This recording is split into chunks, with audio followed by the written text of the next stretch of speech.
dünyada və ətrafımızda baş verən hadisələr bizə bunu deməyə əsas verir ki, artıq dünyamız yeni bir dövrə qədəm qoyur. Dünya artıq yeni bir mərhələyə daxil olur.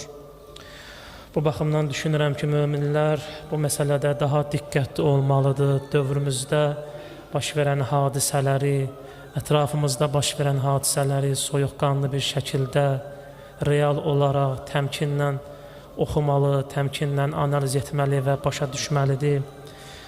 Biz istəsək də, istəməsək də dünya dəyişir, dünya yeni bir şəkil alır, dünya yeni bir forma alır və dünya dəyişdikcə bu bir reallıqdır ki, şeytan da, şeytanın hilələri də dəyişir.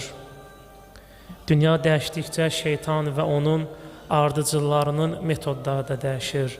Yeni hilələr yaranır, yeni insanları azdırma metodları meydana gəlir. Düzdür, mahiyyət olaraq heç bir fərqi yoxdur. Şeytan və onun ardıcılları, batil tərəf, mahiyyət odur ki, haqqı məğlub etsinlər və batili, batil olanı haqq kimi təqdim etsinlər. Mahiyyət dəyişməsə də, lakin görünən odur ki, şeytanın və onun ardıcıllarının işlətdiyi metodlar dəyişir. Batil haqqla mübarizə aparmaq üçün yeni metodlar axtarır, yeni yollar axtarır ki, haqqla mübarizə etsin və haqqa qalib gəlsin. Bu baxımdan biz hər birimizin boynumuzda vəzifədir ki, biz həmin bu hiləli yolları, bu metodları, yəni daha doğrusu demək mümkündürsə, batil tərəfin strategiyasını başa düşməliyik, dərk etməliyik. Bizim indiki dövrdə bu ən böyük vəzifəmizdir.